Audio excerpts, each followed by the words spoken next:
have buffer lines for a rotary polishing which carry on over the top of the wing. So if we move down the wing, there's very light buffer lines. If we walk down or sort of move down into the middle of the rear quarter, the driver's side, you can see that they've been polished away, so they've been refined. So if we go into this area of the scoop, I'll move one light. Let's move the light back. It can actually be too bright, too powerful for the defects. That's a problem with carbon fibre when it's lacquered. If you're getting closer, if you stay there, what we can do, we can over-saturate with light, and you can see the camera's actually adjusted. But as I first put the light in there, it can be too bright, but fortunately, the white balance, yep, you can see it adjusts. So now you can see the defects there that continue down through the vehicle. So we'll get to the lower ones in a minute. We'll put the car up higher. So let's just walk along the top surface. We've got the usual standard defects. It's actually very hard to do. So right, let's go to some really bad sanding marks. So let's capture.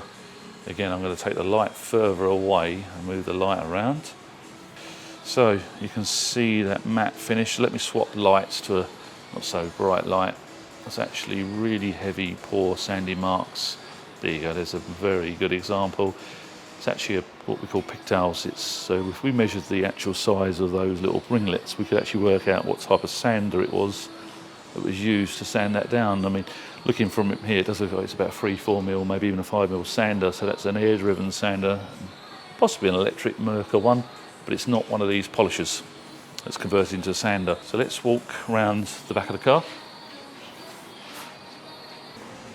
So what I'm doing, I'm trying to look for all the edges, any sort of edges where it's been missed, any curves, any contours and shapes, intricate areas which we know of. Where there's some we'll show you in a minute. We're working around the flat area. So here's a good example. So if you come around the other side of me, here's a very good example of the sanding marks in that area there. You can see the sanding marks there. If I take the light away, you see how the balance changes. So and now we'll come down to this panel here. So let me zoom back out. When I inspect this, I can see all over, it's like a hologram sort of wave line through there. That's from the polishing. Now, what's happened is, we'll zoom in, the polishing hasn't actually removed these sanding marks. So I'm going to go to an extreme edge where there's buffer lines. I'll move the light. But if we go, I think it was over to here, where was it? Let's zoom out a bit with the light. There you go. So I'm going to take the light further away. It's very important how the lights, so now you can see that uniform pattern is again, so that uniform pattern there is actually sanding marks left over from sanding down the lacquer to get a better finish, which is something that a lot of handmade, well, nearly all handmade cars or high value cars are. So we can come up to this edge here. You can see it's very prominent there. So let's go up with the vehicle first. So we can show you all in here, all the intricate areas, little tricky areas in here. Yep, so let's go up with the vehicle. We'll do that.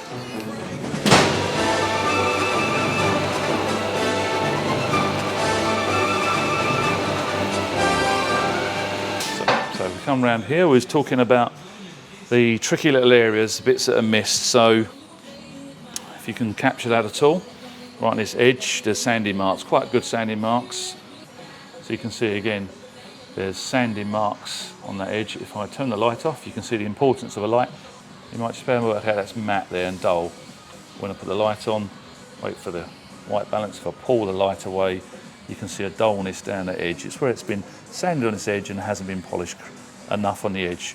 Obviously the fear of burning through because of the type of polishing process they use. So now we can see the hologram buffer lines. Again, the carbon fibre weave really does help mask this sort of finish. If this was on a matte black, a gloss black surface, it would be really easy to see. I did notice earlier, there's a dull patch there, and there's a strange patch there.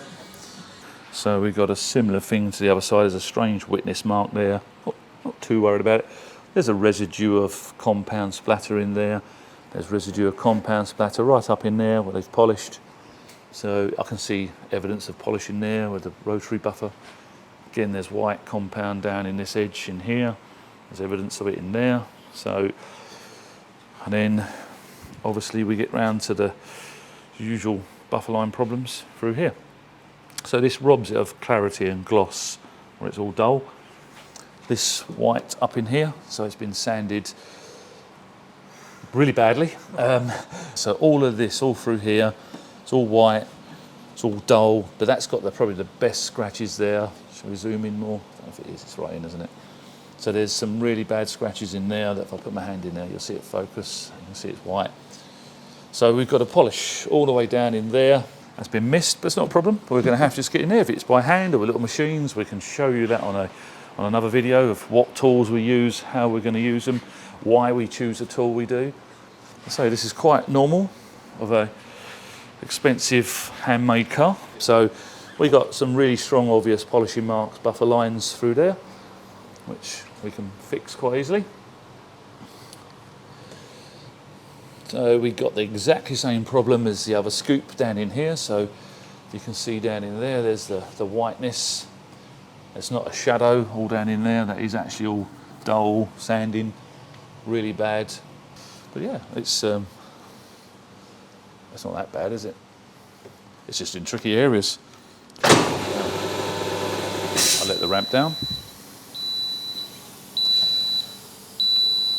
Again, right there along that edge, we have sanding marks. So as you can see, there's a common theme here. It's always on the edges. So the middle has just got the buffer lines, where the edges has got the sanding marks.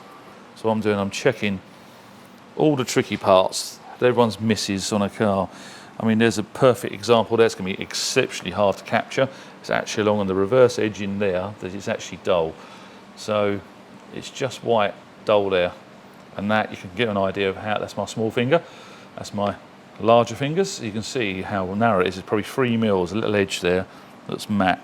Relatively, the middle is very, very simple in comparison to polishing these edges. The risk there is very simple. That's a little bit trickier because obviously it's a shape, but this is very, very tricky. And those are the parts that have got, unfortunately, the worst sanding marks left by the factory.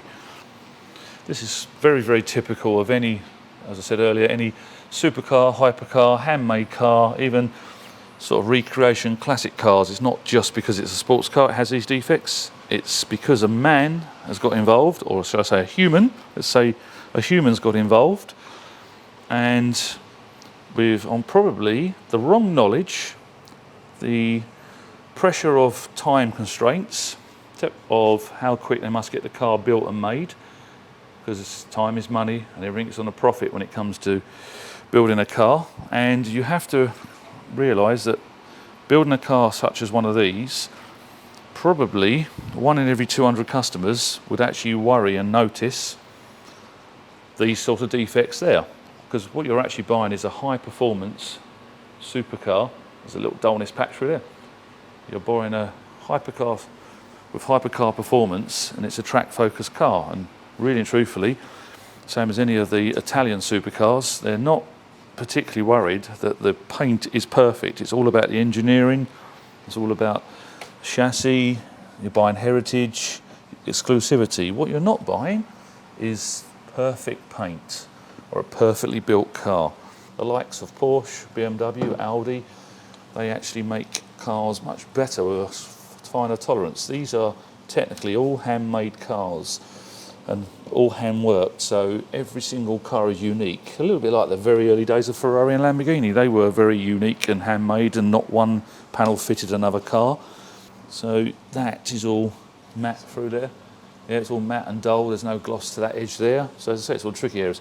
So as I say, the standard factory cars, they're very well built, and because a robot sprays them in a very controlled environment, you'll find there is no dust and dirt and problems with the paint. When a man sprays a car in a one-off colour, you introduce a human element, so the human element is introduced, meaning you take dirt, contaminants, and every human is a different way of painting and quality. So you get varying quality depending on who sprayed it.